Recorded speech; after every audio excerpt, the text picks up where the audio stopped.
Okay, so welcome back. Now we will do an introduction to very basic anatomy.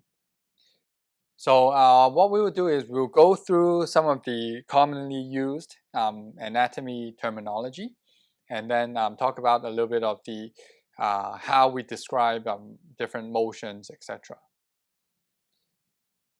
Now, regarding the terminology, so we have different regions, of course. So the main ones would be the head and neck region, the trunk, so the thorax, abdomen, pelvis, and then we have the upper extremity, which would include the shoulder, arm, elbow, forearm, wrist, hand, fingers, and of course the lower extremity, which would be including the hips, all the way down to the thighs, knee, leg, ankle, foot, and toe regions. So these are our main anatomical regions. Now this is a very, very important concept. So this is our so-called anatomical position. And this is the reference position we use whenever we try to describe if something is, more superior, inferior, medial, or lateral, right? So this anatomical position is you standing upright, okay, or the subject standing upright, arms by their sides, okay, palms facing forward with your thumbs pointing away from your body and your toes pointing forward. Okay, so always remember this is the so-called reference position that we always use when we describe the relationship between different structures. Body positioning, so when we talk about it being supine, then it's basically lying flat with your face up. When you're lying prone, then you are down on your tummy and with your face down. Okay, so and then when we talk about the right lateral, you're lying on the right side of your body. Okay, and then when we talk about left lateral, you're lying on the left side of your body. So sometimes we would talk about this. For example, when we examine a patient, or when we actually go into surgery, where we position the patient, the different positions of the surgery. Now we need to have these anatomical planes that help intersect or split the body into different segments, so we can describe, each thing using in each plane, so we can get that three-dimensional um, uh, coordinates of what we're talking about. So the sagittal plane or the mid-sagittal median plane would be relatively similar. That's basically cutting your uh, body from front to back, okay, and looking from the sides, okay, and then you can see the figure on the right side. It's the green and the yellow one. The yellow one, or mid-sagittal plane, means that you're just cutting through the center bit, okay, and with this, you in this sagittal plane, you'll be describing, if something is in front, so anterior or posterior, superior or inferior, so on, in above or below. Okay, so this would be the sagittal plane. Now the frontal or coronal plane is at 90 degrees to that. So you're basically cutting from the front, okay, all the way to the back. And in this frontal or coronal plane, you can talk about the laterality of things. Okay, is it more medial? Is it more lateral? Again, you can of course talk about superior and inferior. And then you have the transverse or the horizontal plane, where you're cutting it from the, well, just like in the orange figure. Okay, and then in this transverse plane, again, you can talk about things being more medial, more lateral, more anterior, more posterior. Okay, so you can see that in different planes.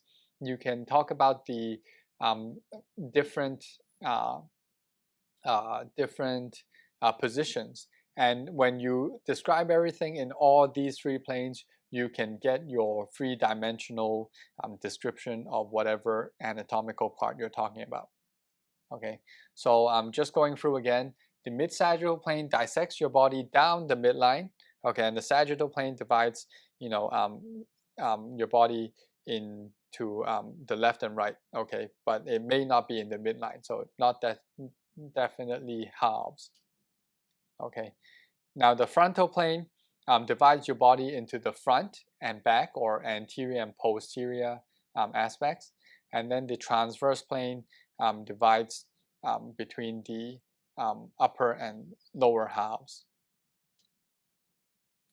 Okay, and then as you heard me describe in the previous few slides, there are so-called directional terms that we use to describe positions and relationships between different structures.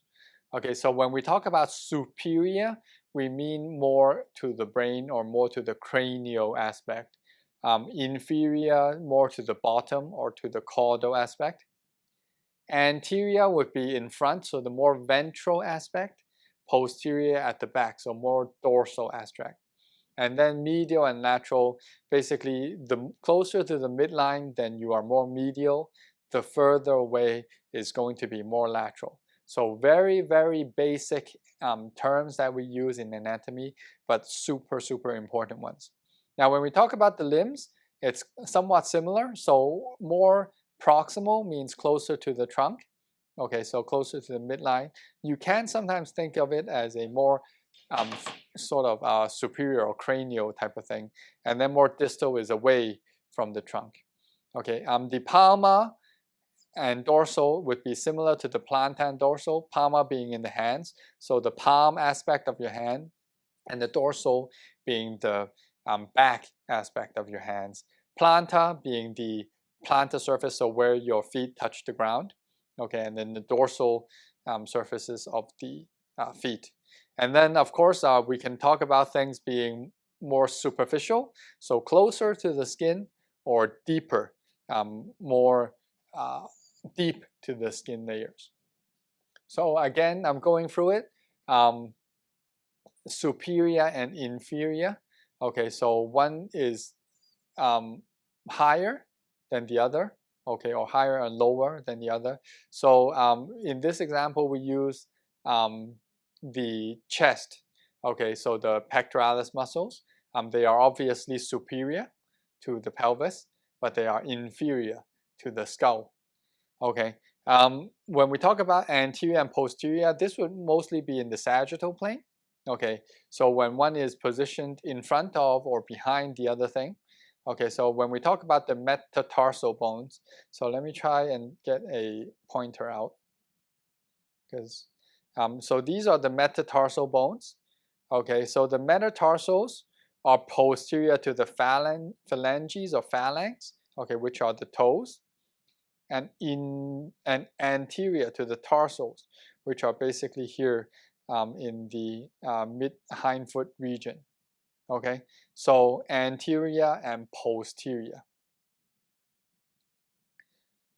Okay, and then when we talk about one being proximal or distal, okay, so when again in this example, let me just get my pointer out again. The elbow joint right here is going to be proximal to the wrist joint, but distal to the shoulder joint.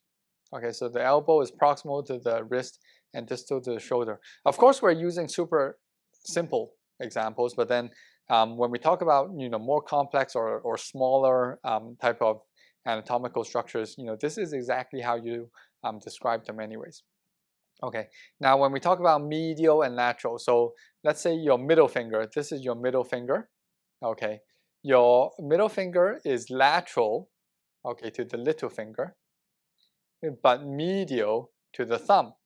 Now remember the reference position we were talking about. So again, all of this is in relation to the initial reference position. Okay, so always use the reference position when we talk about these. Okay, and then again, palma being at the palm of your hand. Okay, dorsum being at the back of your hand, so that's pretty much self-explanatory. In the feet, it's planta instead of palma, and dorsal is going to be the same. Okay, of course, going back to the reference position, the positioning is a little bit different. Okay, so your feet, basically you are positioned standing with your toes pointed in front. Okay, but how you use the terms are going to be the same. When we talk about superficial or deep, okay, so the skin is obviously superficial. The bone, so in this case the tibia, is going to be a lot deeper than the skin in your calves. Okay, and then when we talk about motion, we talk about motion in terms of um, one of, or I would suggest along one of the anatomical planes. Okay, so we'll be showing you a bunch of videos about flexion, extension, abduction, and adduction, adduction, the rotation, which can be external or internal. Pronation is also rotation, but we see that mostly, or we use that a lot in the forearms actually. Okay, and we'll be showing you some videos about that. And then inversion, eversion, again, we use this mostly in the foot and ankle region, and then circumduction, which is a complex motion. Okay, so plantar flexion, dorsiflexion, this would be mostly used in the foot, so in the ankle or maybe in your toe joints. Okay, protrusion, retrusion, protraction, retraction. Again, all this we will be we'll be showing some of these videos later, and you'd get a better understanding after looking at the videos. Okay, trunk again can have rotation, so your spine or your vertebra can actually rotate. It can also have side flexion. Okay, so you can have side flexion and of course forward flexion and extension also. Okay, and then deviation, sometimes, for example, in this case, we're using the forearm as an example. You can have it being deviated toward your ulnar side, so towards your little finger side, or radial type of deviation, where the deviation is towards your thumb. Okay, so here we have an example of flexion and extension. So this should be quite straightforward. Flexion and extension of the elbow. This would be extension of the elbow. This is flexion of the elbow. Okay, and then here we have abduction of the shoulder. So abduction is leaving. So you're being abducted out. Let me just replay this. Abduction, and then adduction, adding back. Adduction coming back to your trunk. Okay, so abduction and adduction of the shoulder. And then rotation. So we have internal rotation right here. Let's show that again. So this is at your shoulder joint. So you can see it's actually your glenohumeral joint. So your humerus. Look at the humerus. It's actually rotating internally. Okay, and then this would be external rotation. Again, still at the humerus. You can look at your glenohumeral joint. This would be external rotation. Okay, and then pronation, supination. So pronation, again, going back to the reference position to start off with. Okay, and then you rotate your forearm. Okay, and then that becomes pronation first, and then you can supinate back, and then your palm starts facing upwards again. So when you pronate, your palm comes down and then faces inferiorly or caudally. Okay, and then when you supinate, your palm faces upwards. Okay, more superiorly. Okay, so this is pronation, supination. Okay, and then you have inversion and eversion of the foot and ankle region. So eversion, basically going out towards the little toe region, so everting out. You can try that at home if you can actually move your ankles and feet right now. Try to do eversion and then try to do inversion.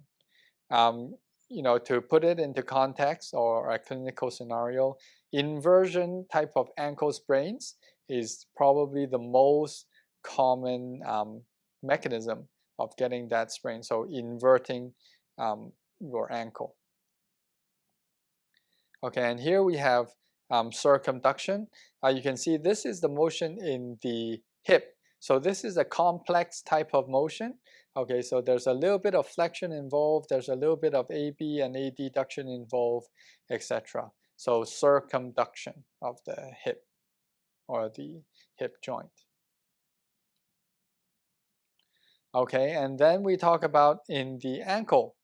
So we see here it is flexion in the dorsal region. So dorsiflexion, okay, is what happens over the left side. And on the right side, you have plantar flexion. So flexion in the plantar position or direction. Okay, so one is dorsiflexion is your ankles going up. Okay, plantar flexion, ankles going down.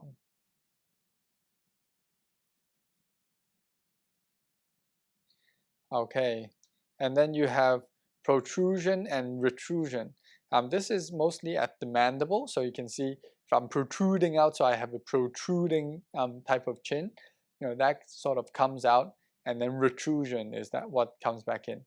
May not be so important or so commonly used in musculoskeletal conditions. But protraction and retraction may be a little bit more used.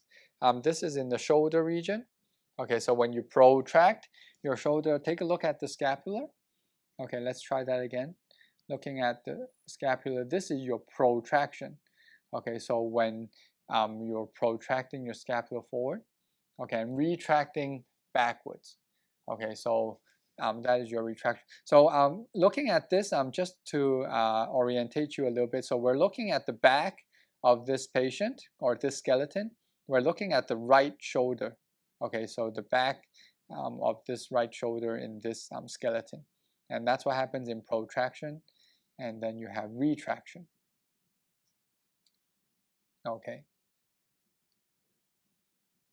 And then again, this would be depression, elevation. You can see it's a little bit similar to going inferior and going superior. Okay, it's just that really that type of motion. Okay, so the depression coming down and then elevation going up.